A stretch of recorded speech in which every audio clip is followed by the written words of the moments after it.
Bismillahirrahmanirrahim. Assalamualaikum warahmatullahi wabarakatuh. Alhamdulillahirabbil alamin. Wassalatu wassalamu ala asrofil anbiya'i wal mursalin sayyidina Muhammadin wa ala alihi wa sahbihi ajma'in. Rabbi shrahli sadri wa yassirli amri wahlul 'uqdatam min lisani yafqahu qawli. Amma ba'du. Puji syukur kehadirat Allah Subhanahu wa taala yang telah melimpahkan rahmat, taufik, hidayah dan inayahnya kepada kita semua. Tak lupa sholawat serta salam kita junjungkan kepada Nabi besar Muhammad SAW beserta keluarga dan para sahabatnya. Mudah-mudahan kita semua mendapatkan syafaatnya pula di yaumil akhir nanti. Amin amin ya rabbal alamin. Perkenalkan, nama saya Ramadanti Nurul Syifa, NIM 201070101010 dari Prodi S1 Akuntansi, Fakultas Ekonomi, Ilmu Sosial dan Humaniora, Universitas Aisyah Yogyakarta. Saya di sini membuat video untuk memenuhi tugas mata kuliah Kemanusiaan dan Keimanan yang diampu oleh Bapak Dr. Muhammad Nurdin Juhdi, STHI, MSI, JNLP. Sebelum saya membahas tentang iman, ilmu, dan amal, mari kita berdoa terlebih dahulu agar ilmu yang diberikan bermanfaat, berkah untuk kita semua. Pertama, saya akan membahas tentang iman. Apa itu iman? Secara bahasa, iman berarti pembenaran hati, kemantapan hati, atau percaya. Sedangkan secara syariat, iman berarti mengetahui Allah dan sifat-sifatnya, disertai dengan menjalankan semua perintahnya dan menjauhi semua yang dilarangnya. Di dalam Al-Quran, Allah telah menjelaskan pengertian orang beriman, seperti dalam surah Al-Baqarah ayat 3. Bismillahirrahmanirrahim. Alladzina yu'minuna bil ghaibi wa yuqimuna sholata wa mimma razaqnahum yunfikun. Yang artinya, yaitu mereka yang beriman kepada yang gaib, yang mendirikan sholat dan menafkahkan sebagian rezeki yang kami anugerahkan kepada mereka. Sedangkan pengertian iman menurut hadis Rasulullah SAW adalah sebagai berikut. Dari Ibnu Hajar radhiyallahu anhu, beliau berkata, Rasulullah SAW telah bersabda, iman adalah pengetahuan hati, pengucapan lisan, dan pengamalan dengan anggota badan. Hadis riwayat Ibnu Majah dan At-Tabrani. Isi kandungan hadis tersebut menjelaskan bahwa unsur-unsur yang membentuk keimanan seseorang itu ada 3, yaitu pengetahuan hati, pengucapan lisan, dan pengamalan dengan anggota badan. 1. Pengetahuan hati. Hati merupakan pusat dari satu keyakinan dalam diri manusia yang terbentuk dari jasad dan rohani. Orang yang beriman, hatinya harus makrifat kepada Allah, karena tanpa mengenal Allah, mustahil seseorang akan beriman kepada Allah. 2. Pengucapan lisan. Setelah mengenal Allah dan meyakini dengan sepenuh hati, seorang mukmin diwajibkan mengakui dan mengikrarkan dengan lisan, yakni dengan mengucapkan 2 kalimat syahadat. 3. Pengamalan dengan anggota badan.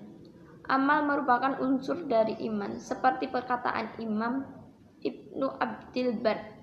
Para ahli fikih dan hadis telah sepakat bahwasanya iman itu perkataan dan perbuatan, dan tidaklah ada perbuatan kecuali dengan niat. Al-Imam Ibnu Qayyim Al-Jauzi juga berkata, hakikat iman terdiri dari perkataan dan perbuatan. Perkataan ada 2, perkataan hati, yakni iktikad, dan perkataan lisan, yaitu perkataan tentang kalimat Islam atau mengikrarkan syahadat. Perbuatan juga ada 2, perbuatan hati, yaitu niat dan keikhlasannya, serta perbuatan anggota badan. Apabila hilang keempat hal tersebut, akan hilang iman dengan kesempurnaannya. Dan apabila hilang pembenaran atau tasdik dalam hati, tidak akan bermanfaat 3 hal yang lainnya. Para ulama salaf menjadikan amal termasuk unsur keimanan. Oleh sebab itu, iman bisa bertambah dan berkurang. Sebagaimana amal juga bertambah dan berkurang.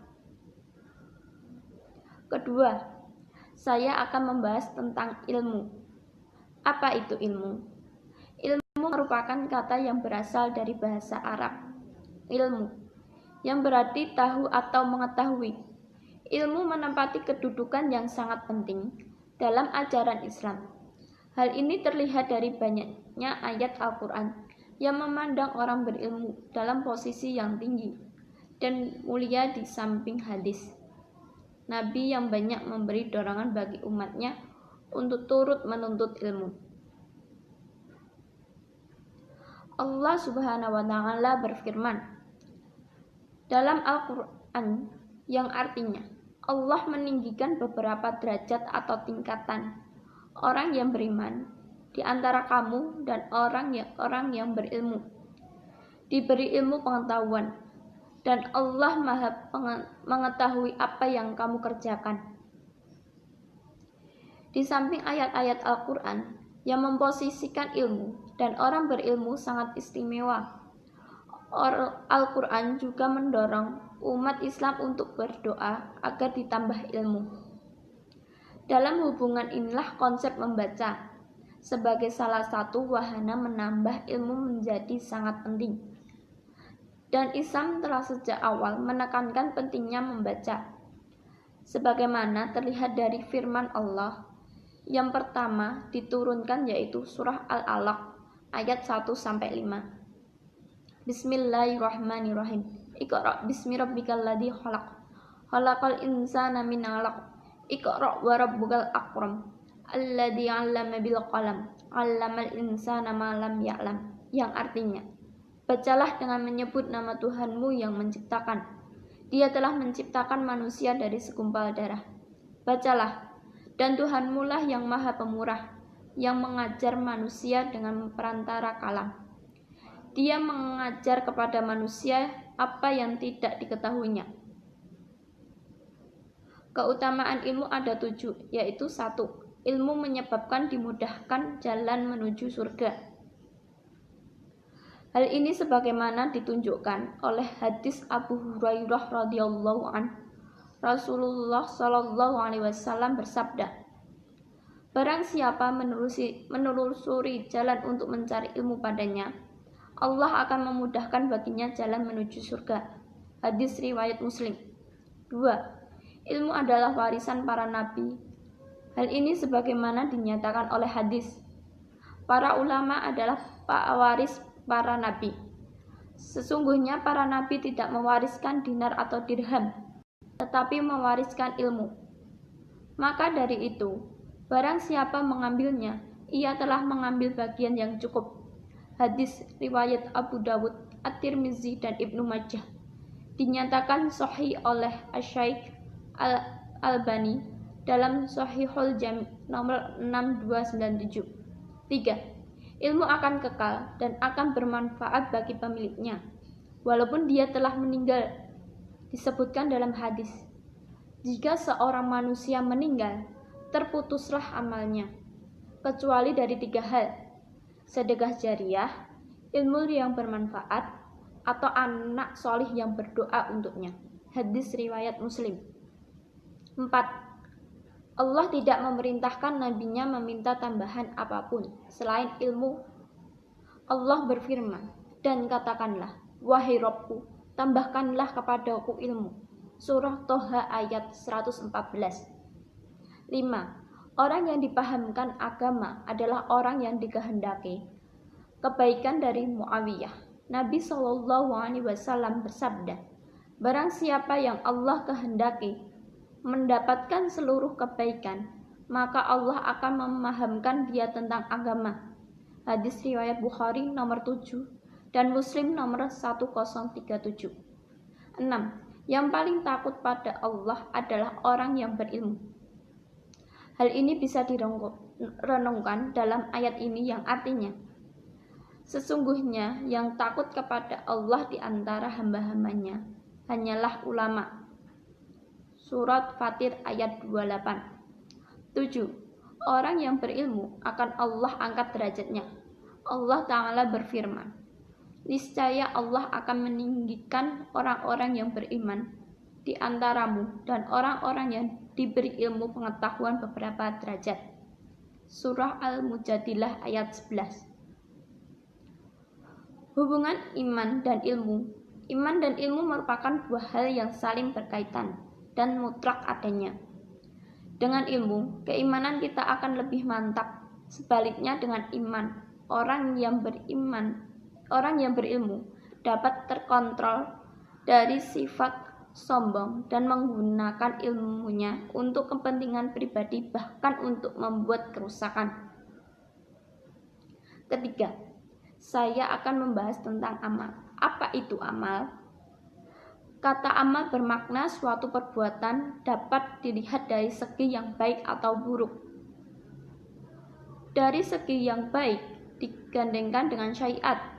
Surah Al-Nahl ayat 97 yang artinya, barang siapa yang mengerjakan amal soleh, baik laki-laki maupun perempuan, dalam keadaan beriman, maka sesungguhnya akan kami berikan kepadanya kehidupan yang baik dan sesungguhnya akan kami beri balasan kepada mereka dengan pahala yang lebih baik dari apa yang telah mereka kerjakan. Hubungan iman dan amal. Amal soleh merupakan wujud dari keimanan seseorang. Artinya, orang yang beriman kepada Allah harus menampakkan keimanannya dalam bentuk amal soleh. Iman dan amal soleh ibarat dua sisi mata uang yang tidak dapat dipisahkan. Mereka bersatu padu dalam suatu bentuk yang menyebabkan ia disebut mata uang. Iman tanpa amal soleh juga dapat diibaratkan pohon tanpa buah. Dengan demikian, seseorang yang mengaku beriman harus menjalankan amalan keislaman. Begitu pula orang yang mengaku Islam harus menyatakan keislamannya. Iman dan Islam seperti bangunan yang kokoh di dalam jiwa karena diwujudkan dalam bentuk amal soleh yang menunjukkan nilai-nilai keislaman. Sedangkan hubungan amal dan ilmu. Hubungan amal dan ilmu dapat difokuskan pada dua hal. Pertama, ilmu adalah pemimpin dan pembimbing amal perbuatan. Amal boleh lurus dan berkembang bila didasari dengan ilmu. Dalam semua aspek kegiatan manusia harus disertai dengan ilmu, baik itu yang berupa amal ibadah atau amal perbuatan lainnya. Kedua, jika orang itu berilmu, maka ia harus diiringi dengan amal. Amal ini akan mempunyai nilai jika dilandasi dengan ilmu. Begitu juga dengan ilmu akan mempunyai nilai atau makna jika diiringi dengan amal. Keduanya tidak dapat dipisahkan dalam perilaku manusia. Sebuah perpaduan yang saling melengkapi dalam kehidupan manusia, yaitu setelah berilmu lalu beramal. Saya kira cukup sampai di sini. Terima kasih atas perhatiannya. Mohon maaf jika ada salah kata. Saya hanya manusia biasa yang tidak luput dari salah dan lupa. Wabillahi taufik wal hidayah. Wassalamualaikum warahmatullahi wabarakatuh.